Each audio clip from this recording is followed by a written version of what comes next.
Welcome to the Business Development Podcast, brought to you by the Global Business Development Association, delivering the strategies and tactics to boost your career and corporate growth.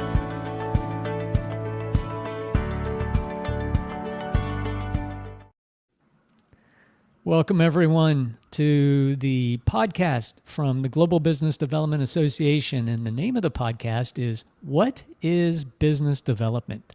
And today we're going to continue to answer that question with a gentleman that is a thought leader in the business development profession, has been actively practicing in the business development profession for quite some time. And our guest today is David Ackert. And David is co-founder and CEO of Pipeline Plus, where he helps professional services firms accelerate revenue through business development strategy, training, tech-enabled coaching, and executive roundtables. Over the past 2 decades, David has pioneered BD solutions that empower professionals to build stronger client relationships, close more deals, and drive sustainable growth. And today we are showcasing his fantastic book here. It's getting some great reviews and, already 21 reviews just in the first 30 days on Amazon, it seems like. The book is called The Shortlist: How to Drive Business Development by Focusing on the People Who Matter Most. Let me tell you a little bit about this book. If you want to learn how to focus on the right relationships for better business results, read this book. Because when it comes to business development, professionals often struggle, not from a lack of opportunities, but from not knowing where to focus their time and attention. It's really tough out there as a business development professional because we have so many things competing for our time: prospects, customers, our own inside team bartering for our time. It's a lot to try and understand how you should focus and prioritize. And in a world where we can access anyone through 6 degrees of separation, our 500 plus LinkedIn connections, I think I have 6,500. A lot of business developers have a lot of connections. And, we also deal with cluttered CRM databases, and it only exacerbates that question: what is the best use of my time? Well, listen, don't worry anymore, because you have David Ackert's The Shortlist that delivers a clear, actionable guide to identifying the people you need to prioritize and the techniques you can use to nurture those relationships into career catalysts. It provides a step-by-step plan with easy-to-use exercises to help newcomers get started and seasoned rainmakers hone their approach. Streamline your networking system and elevate your business development results with this indispensable guide. David Ackert, welcome to the show. Tony, it's a pleasure being here. Thanks for having me. Yeah, David, I love your book because I love anything that's a short list. As business developers, we could always benefit from a short list and prioritizing our engagements and our activities every day. And so I love practical guides like this that folks can easily pick up, get centered, get focused, and get to some big wins. So, David, I always like to hear from our guest authors what compelled you to write this book? What was that aha moment that made you say, okay, enough's enough, I need to write this book? Well, Tony, I think you and I are cut from similar cloth. We probably suffer from having too many long lists in our lives. And I think, frankly, most of the people I know who are either in sales or business development have this, they're ambitious people, they're aspirational, they want to capture as much market share as possible, they want to get as much new business in the door as possible. And so there's this temptation to go for volume. The problem with volume, though, is that not all deals, not all leads are created equal. And so ultimately, in order for us to be purposeful in business development, in order for us to make sure that we are applying the highest and best use of our energy, we need to prioritize. We need to segment our lists. And so, of course, we have the funnel framework for this, right? We're not going to put all of our time at the top of the funnel. We're going to warm up those leads, move them to the middle, ultimately bottom of the funnel where we can close them. But I think that what happens in professional services in particular, which is where our company focuses, people are already very busy servicing their clients, dealing with client demands, helping their clients with the expertise that those clients have engaged them to provide. So they have only so much limited time to dedicate to business development, that unless they focus on the bottom of the funnel, they're really not going to get anywhere. So the short list is designed for people who are short on time, who really need to, they're in a B2B, high stakes, high sort of value client base, and they really need to focus their time and energy on the people who have the highest likelihood of helping them achieve their business development goals, pretty much at the exclusion of everything else. Yeah, I love several things that you said in that, David. First of all, business development isn't always unique to somebody that has the title of business development.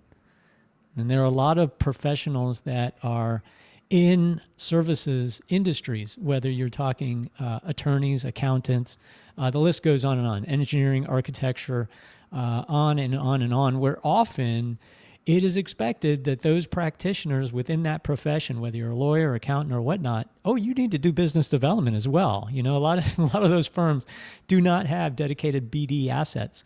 So you as the practitioner, whatever your primary profession is, you have business development as a function, and so it becomes even more critical to focus your time wisely and identify those high P-win prospects, those high probability of win prospects, which isn't to say that you would exclude others that may need your services, but you have to focus your priorities. You can't run around doing what I call random acts of BD. That will not, you'll see a lot of activity, but you won't see a lot of output. And so that's critical. But, it's a common issue. It's a common need for those who also have BD in their title. And being able to, sure, you have the funnel, the typical funnel stack that you have to focus on, and you have to, move folks through the funnel. But, it's important to focus at the bottom of the funnel. I mean, we as business developers are there to nurture those that may not be at that stage of ready to move into conversion, moving into that sales phase. But our prioritized time has to be towards that top of the stack. So it's almost kind of an inversion, I guess, if folks can visualize. And everybody that's on this, listening to this podcast, should be quite familiar with the funnel. If you're not, read the Business Development Body of Knowledge, and that'll give you a good, clear picture of it. But it's the traditional sales funnel, where you have it's wide at the top and very narrow at the bottom, where you have those that are getting ready to go into conversion phase and be sold to. And it's inverted. And correct me if I'm wrong, David.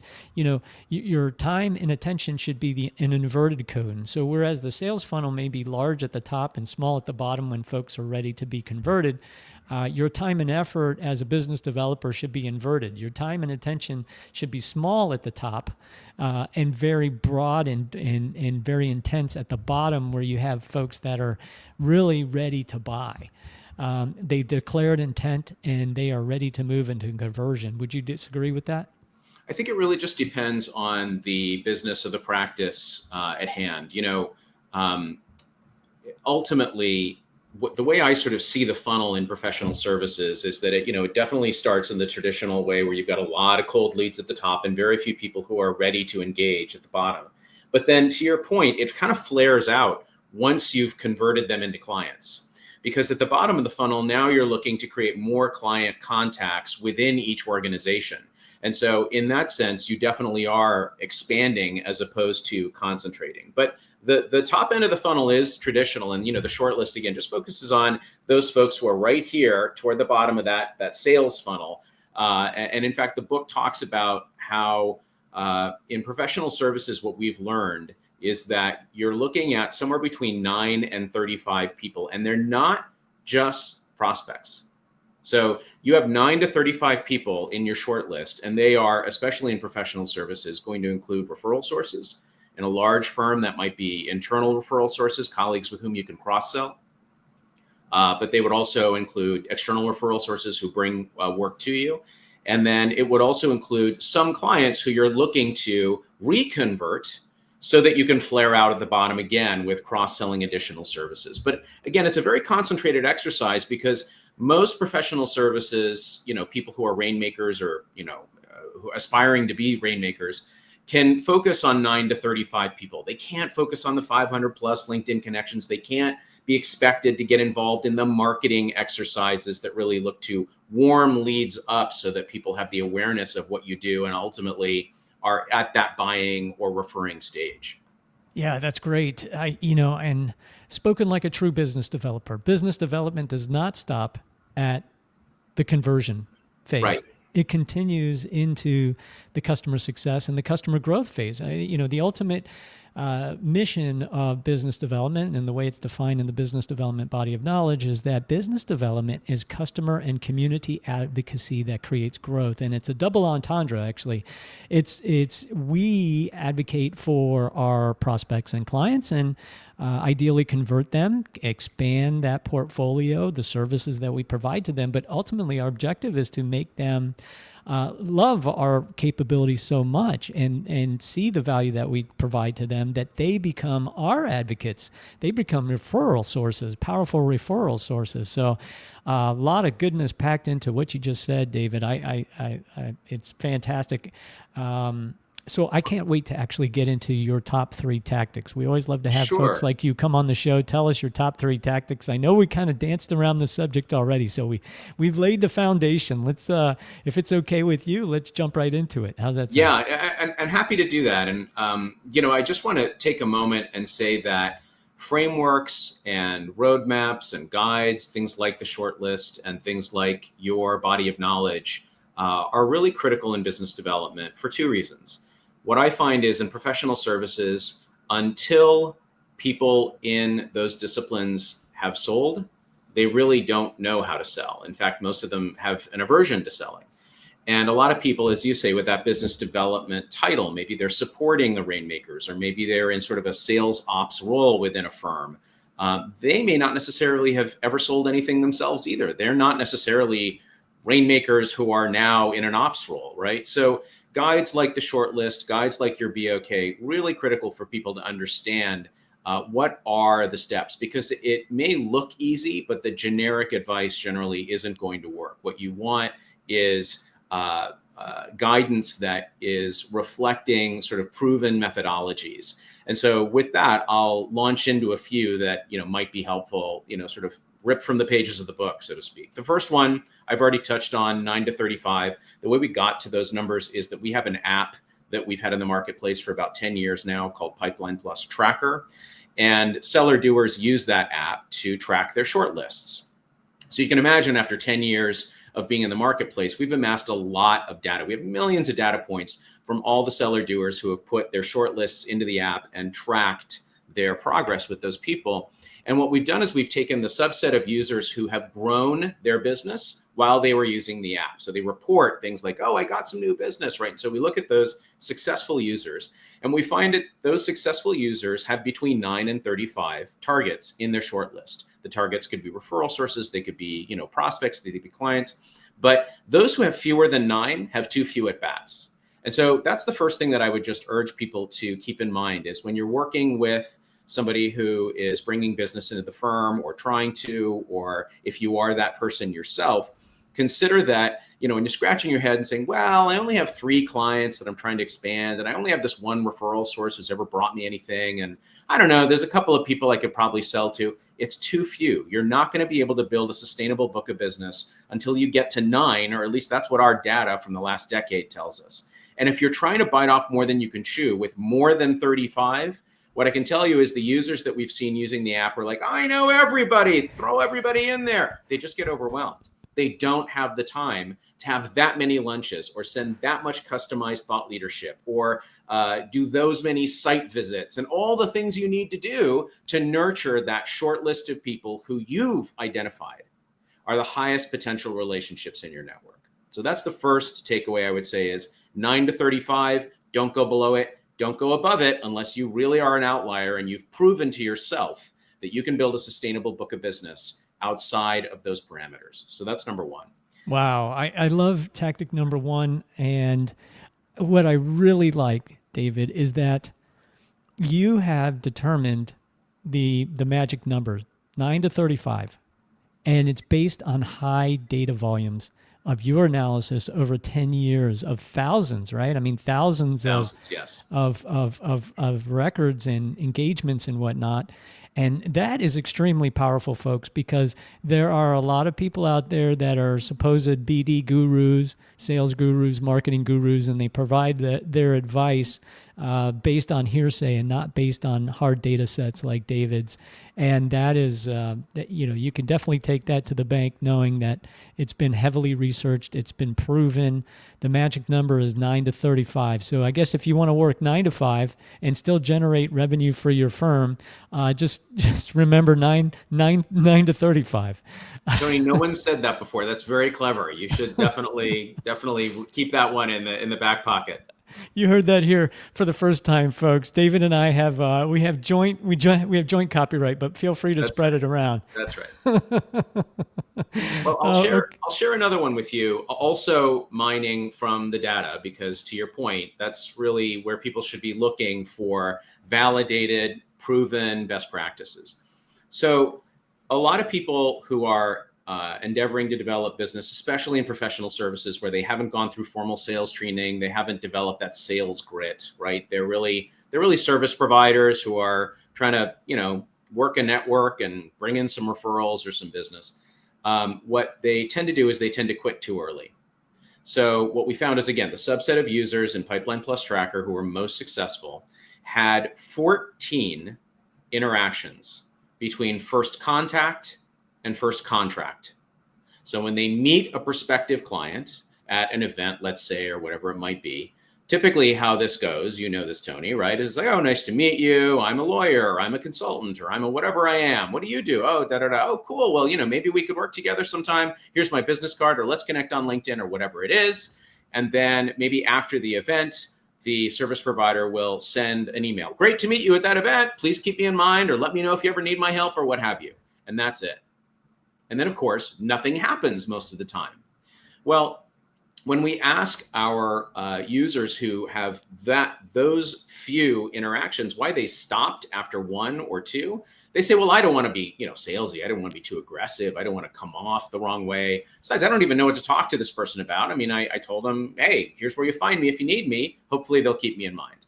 And that whole keep me in mind thing that we hear a lot is, I think, a very dangerous adage, because it assumes that they're going to keep you in mind. At the end of the day, they're going to get distracted, or they're going to go with whoever they meet the next time at the next event, and then lightning will strike for them because that's when the need is relevant for the buyer. So what we found is that you have to stay on top of the prospects. 14 interactions between first contact and first contract. In the book, The Shortlist, I talk about 40 different actions that you can take to drive those interactions, because a lot of times what happens is people just run out of stuff to say, right? It's like, you don't want to email them 14 times and be like, I'm still here, send me business. Like, that's obnoxious, right? But how do you add value over the course of that trust building middle of funnel exercise? That's a question that a lot of seller doers can't answer for themselves. And so whether it's thought leadership, or whether it's doing something that's a value add, like writing a LinkedIn recommendation for them, or inviting them to an event that you're hosting, or what have you. All of these things are value adds. They add momentum to the relationship. And ultimately, you've got to amass an average of 14 interactions. Now, if you have that expectation in your head, you won't give up too early. Hopefully you get the business within 10 or 5, but certainly you shouldn't expect that, given that the average tends to be 14 based on the data in the app. Yeah, wow. This is another great one, David. And I love you're just dropping some serious BD gold here with these magic numbers, and how 14 is the lucky number. Where it takes those 14 interactions from first contact to first contract. That's critical. And I think that gives hope to folks that may be either in the BD profession, or they're doing this as an extracurricular activity where they can just tell themselves, okay, I just have to get to 14. If I get to 14 and I have nothing to show for it, okay, maybe I'm tap out, give up. They're not interested. But remember, it's interactions, right? So if you've reached out 14 times and they have not responded, I mean, honestly, by the time you get to 7 or 8, they're telling you they're not interested in even having a conversation. But as long as you've gotten a polite response to a few of those interactions, right, that's good. You're starting to track up to the number 14. But that is the average number of times that a buyer receives a helpful or value-added communication from someone so that they build that trust and ultimately are like, well, you're on my short list, Tony, because you've been so helpful. You've earned the right to my business. Let's talk. I have a need right now.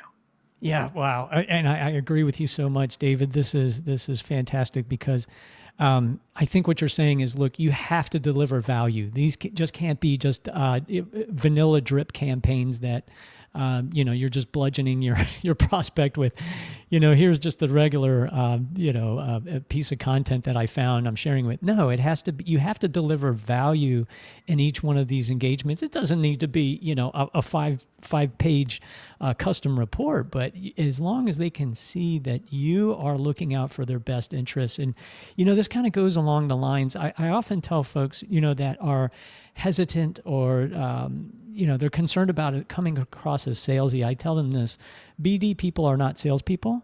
Sales is a distinct profession. You need to be highly trained for that. And the focus of sales is a very short transactional agenda, which is to close prospects that have declared intent. Do it as efficiently, as effectively as possible. That's what sales is, okay? That is not business development. Business development is between marketing and sales. And our job as business developers is, I tell folks, look, if this is becoming a roadblock for you, you're really concerned about it, and as people should be, that should be your natural instinct to feel that way of, I don't want to be salesy. Great. The solution to that is deliver value. That's what you're there for. Coach them, help them. I tell people, look, BD, we're like lifeguards, okay? Don't run around the beach, just blindfolded and just bumping into people, just offering your help. No, find the people that are in danger. Help them. Those are the people that need your help. They want your help. And when you take that lifeguard mentality, if somebody shuts you down and says, okay, well, I don't want to come with you, fine. I'm not the cops. Okay, I'm just here to save your life. I'll just move on to the next person that's in need, that needs my help. So I think, folks, if they have that mindset, that helps. But to your point, you need a framework. You need a list like yours that says, follow this framework. And here are 40 ideas on how you can deliver value in those 14 engagements. It's so critical. Again, avoid the random acts of BD. Follow a framework. Follow a process. Okay, we have time for tactic number 3. Okay, great. Well, I've shared a lot of data-driven stuff, so I'm going to pivot a little bit into something a little more conceptual, because I think that some folks will resonate with this. So in the book, I spend a lot of energy on conversational business development. And what I mean by that is, a lot of BD is just, what are you saying when you talk to people, right? And people get hung up on it. What's my elevator pitch? And how do I, start a conversation with a prospect where it's cold? Or how do I reignite a connection that I've maybe let go dormant, right? So there are all of these tips in the book on exactly what to say. And of course, you'll customize it to your own style, but it gives people some very simple and conversational and natural things that they can weave into their conversations so that they feel a little more authentic and genuine when they're initiating their business development. One of them is a response to a question that you will hear every time you talk to a human being. And that question is some version of, how are you? How are things? What's going on? What's up? How's business, right? We hear this all the time. It's how we start a conversation, essentially. And the perfunctory robotic answers that we give, like, I'm fine, all good, I'm crazy busy, same old, are a squandered opportunity. Because what the other person has done when they've opened the door with, how are you, or how are things, or how's business, or whatever version of that they threw at you to start the conversation, is an opportunity for you to share whatever you're excited about in terms of the momentum that your business or practice is taking. So for instance, Tony, if you were to ask me, how are you? Again, rather than go with fine or I'm all right or whatever. If I'm really interested in conversational business development, I might say something like, oh, Tony, thanks so much for asking. Things have been great. We're having a strong first quarter. And I just wrote this book that got released that we made the Amazon bestseller list within 48 hours. It's performing off the charts, beyond expectations. I'd love to send you a copy if you're open to that, if you're interested in it. And yeah, that's really what I've been focused on lately. How about you? Now, we can talk about so many things, right? You can be like, well, tell me more about your book, or you can you can ask me questions about, oh my gosh, well, what were you expecting and how has that exceeded expectation or whatever, right? Otherwise, we're stuck in this pattern. David, how are you? I'm all right, man. How are you? Yeah, good, cool. Now we got to start all over again because that conversation took us nowhere, right? And it did not, here's the most important piece. It did not advance us any closer to a business development outcome, which we certainly can invest that time in having a more dynamic conversation that's more relevant to both my agenda as someone who's trying to develop business and your agenda as someone who ultimately is going to have a problem someday that I may be able to solve. Yeah, I like that. I like when you're getting asked the question. First of all, I liked your pitch there about your fantastic book. You've heard of it, maybe? But what about the situation when we are asking a prospect, "Hey, how are you doing?" and they just, they give you that standard answer that you just gave of, "Yeah, I'm all right." What do you recommend for kind of breaking through that that kind of barrier? So for that, and again, I go into this a lot in the book, but you may want to use the lately technique. So here's how that works. You're asking a prospect, a client, a referral source, a friend, it doesn't matter. Could be your teenager who doesn't like to open up much, right? You say, so how are you? And they're like, fine, or same old, or I'm just busy. So then you follow that up with whatever they said, right? You say, oh, well, what's been going fine lately? Or what's been keeping you so busy lately? Or what's been going good lately? Whatever they say, give it back to them and then say lately. What that does is it opens the conversation up for them to start sharing relevant details about their experience, their life, their circumstances, their business problem, whatever it might be, that then not only creates a better human connection between the two of you than just, how are you? I'm all right. But you start to get some detail. The problem with I'm fine or I'm crazy busy or all good is there's no detail there, right? There's no circumstance that enables you to sort of step in and explore what's going on for them so that you can be helpful. Yeah. Okay. So you're essentially repeating back the question, but asking for more clarification. You're operating kind of like an investigative reporter, an investigative journalist. I say, BD is a lot of gathering information, and listening to people. I really like that. It's demonstrating empathy because it shows that you're listening to them, but it shows that you're genuinely curious to get beyond that superficial level. One of the things I like to do too is if after that second try and they still are kind of, I'm still okay. And I love to get your take on this, but one of the things I like to do is I'll point out something that's going on maybe in the marketplace, whether it's a new opportunity or it's a risk that's presented itself. And I'll say, hey, how are you guys dealing with this?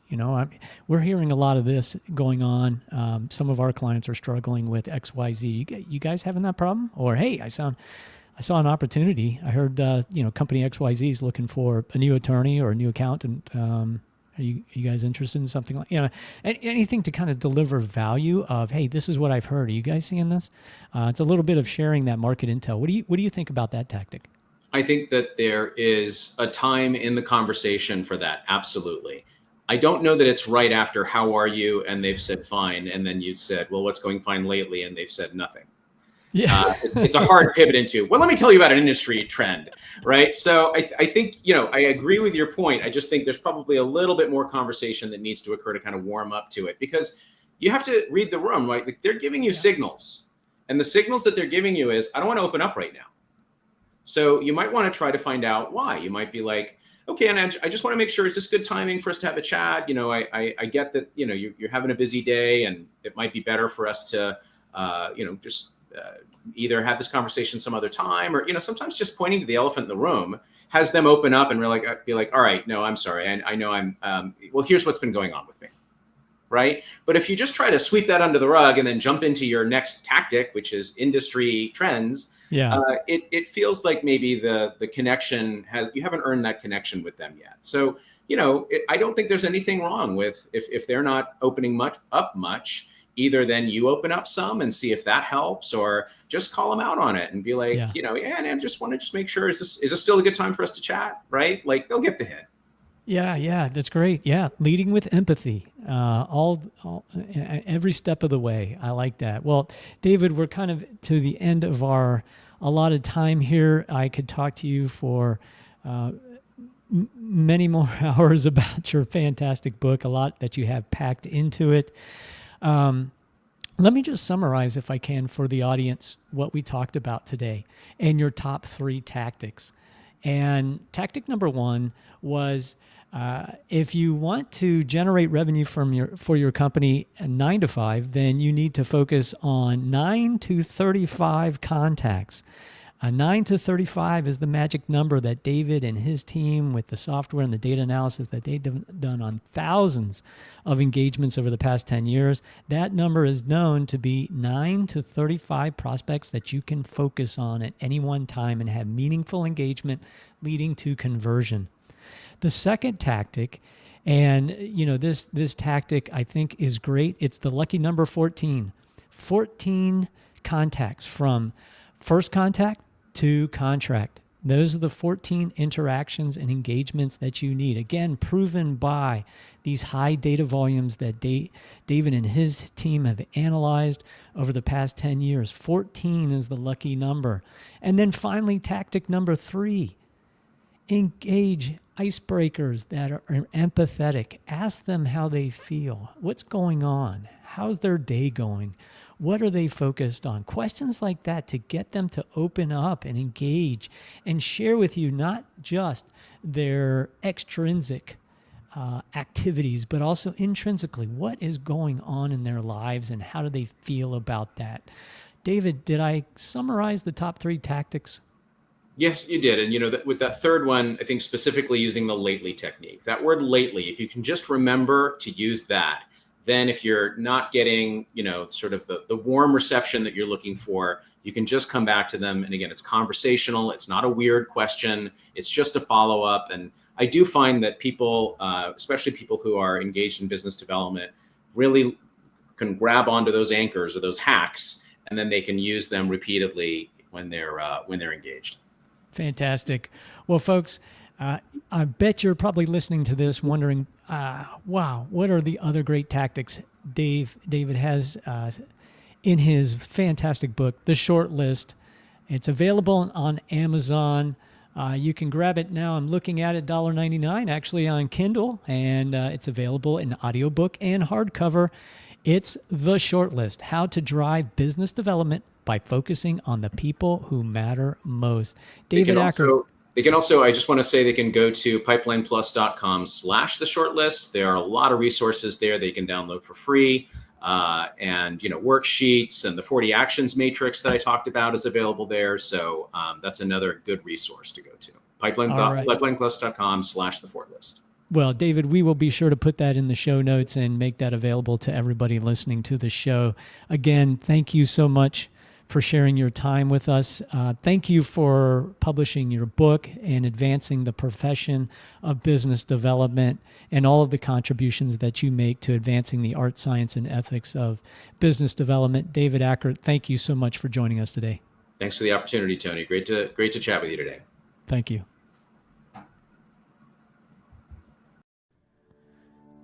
Thank you for listening to the Business Development Podcast. Join our free community of corporate partners and business development professionals advancing the art, science, and ethics of the business development profession at gbdassociation.org.